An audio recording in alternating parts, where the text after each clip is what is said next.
अस्सलाम वालेकुम क्लास 9। आज हम एक्सरसाइज 6.2 का क्वेश्चन नंबर 4 सॉल्व करेंगे। Filling the blanks. ये हमें फिलिंग द ब्लैंक्स गिवंस हैं, हमने इनको सॉल्व करना है। इससे पहले ये समझ लेते हैं। ये हमने पढ़ा था कि यहाँ पे एंगल 0 होता है, उसके बाद यहाँ पे 90, फिर यहाँ पे 180 और 270। ये एंगल होते हैं यहाँ पे 0, 90, 180 और 270। अब आपने ये याद रखना है, अगर हमारे पास एंगल इनमें से 190, 270 के बाद आगे भी यहाँ पे एंगल चलते जाते 360, उसके बाद 360 में 90 ऐड करके 90 ऐड करते जाए तो एंगल्स चलते जाते हैं। लेकिन जो एंगल इस लाइन पे आए, वाई एक्सिस पे आएंगे, जो ये वाई एक्सिस वाली लाइन है, जो एंगल वाई एक्सिस वाली लाइन पे आएंगे उसका मतलब है चेंज। आपने याद रखना है, यहाँ पे इस लाइन पे आएंगे तो चेंज होगा, अगर एक्स एक्सिस वाली लाइन पे आएंगे तो इसका मतलब नो चेंज। आपने ये एज अ हिंट याद रख लेना है, एज अ ट्रिक। अगर वाई एक्सिस पे होगा एंगल, जो है वो वाई एक्सिस पे होगा तो फिर चेंज होगी वैल्यू। अगर एक्स एक्सिस पे होगा, ये एक्स एक्सिस है तो यहाँ पे नो चेंज, यहाँ पे चेंज और नो चेंज। आपने इस तरह से इसको याद रख लेना है, चेंज और नो चेंज। इस लाइन पे चेंज, इस लाइन पे नो चेंज। अब क्वेश्चन नंबर 1 है हमारे पास, sine 30 degree is equal to sine 90 minus 60। अब यहाँ पे आपने पहला वाला एंगल देखना है 90, तो 90 एंगल कहाँ पे है 0, और ये 90 एंगल वाई एक्सिस वाली लाइन पे, इसका मतलब चेंज होगा। और चेंज क्या होगा, अगर साइन होगा तो साइन कोस में चेंज हो जाएगा, अगर कोस होगा तो कोस साइन में चेंज हो जाएगा, और टैन जो है वो कोट में चेंज हो जाएगा और कोट टैन में।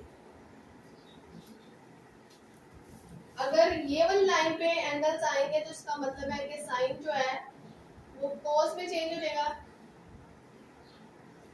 कोस साइन में चेंज हो जाएगा, टैन कोट में चेंज हो जाएगा, और इसी तरह कोट जो है वो टैन में चेंज हो जाएगा। अब यहाँ पे हमारे पास क्या है, साइन 90 है तो इसका मतलब इस लाइन पे एंगल आ रहा है, ये वाली लाइन पे, तो यहाँ पे चेंज है तो साइन जो है वो कोस में चेंज हो जाएगा। उसके बाद एंगल कौन सा आएगा, एंगल ये जो दूसरा एंगल होगा यहाँ पे, ये वाला एंगल होगा कोस 60 डिग्री। क्वेश्चन नंबर 2 है cos 30 degree is equal to cos 90 minus 60 degree. यहाँ पे भी हमने पहला एंगल देखना है 90 है, तो 90 एंगल ये वाला एंगल है, इस लाइन पे आ रहा है, तो इसका मतलब चेंज होगा। तो कोस है तो कोस जो है वो साइन में चेंज हो जाएगा, कोस साइन में चेंज हो जाएगा। उसके बाद एंगल ये दूसरा वाला एंगल आपने लिखा है, यहाँ पे भी साइन 60 डिग्री। क्वेश्चन नंबर 3 है tan 30 degree is equal to tan 90 minus 60 degree. यहाँ पे तो वैसे सारे 90 के एंगल है, वरना 270 वाला भी एंगल होता है, इस तरह से भी आपको क्वेश्चन दे सकते हैं, साइन 270 माइनस 30। इस तरह से भी आपको क्वेश्चन आ सकता है, जरूरी नहीं कि यहाँ पे 90 ही हो, 270 भी हो सकता है, और इस तरह से भी आपको क्वेश्चन आ सकता है 180 माइनस 30। और 180 है तो 180 इस लाइन पे आ रहा है एक्स एक्सिस पे, तो यहाँ पे नो चेंज, तो यहाँ पे फिर एंगल ये जो साइन है इसने कोस में चेंज नहीं होना था। और इसको अगर हम देखें क्वेश्चन नंबर 1, साइन 270 माइनस 30। अब 270 है, 270 यहाँ पे आ रहा है, वाई एक्सिस वाली लाइन पे आ रहा है, तो यहाँ पे भी चेंज होगा, तो साइन कोस में चेंज हो जाता, और एंगल हमारे पास कौन सा आता है, ये दूसरा वाला एंगल, तो कोस 30 डिग्री। तो हमारा आंसर क्या आना था, कोस 30 डिग्री। यहाँ पे सारे 90 वाले हैं और 90 पे चेंज होगा, टैन जो है वो टैन कोट में चेंज हो जाएगा, और एंगल कौन सा आएगा, ये दूसरा वाला एंगल 60 डिग्री। उसके बाद क्वेश्चन नंबर 4 है tan 60 degree tan 60 degree is equal to tan 90 minus 30। यहाँ पे भी 90 है तो tan जो है वो कोट में चेंज हो जाएगा। उसके बाद एंगल कौन सा आएगा उसके साथ, ये दूसरा वाला एंगल आएगा। Question number 5 sin 60 degree is equal to sin 90 minus 30। यहाँ पे भी 90 आ गया तो साइन जो है वो cos पे चेंज हो जाएगा और एंगल कौन सा होगा, ये दूसरा एंगल 30 डिग्री। क्वेश्चन नंबर 6 है cos 60 degree is equal to cos 90 minus 90 minus 30 है 30 डिग्री। cos 90 माइनस 30 डिग्री, यहाँ पे भी एंगल 90 आ गया है, यानी कि ये 90 एंगल यहाँ पे होता है, ये y एक्सिस वाली लाइन है और यहाँ पे चेंज होगी, जो cos है वो sin में चेंज हो जाएगा और एंगल कौन सा होगा, दूसरा वाला एंगल, और यहाँ पे दूसरा एंगल कौन सा, 30 डिग्री।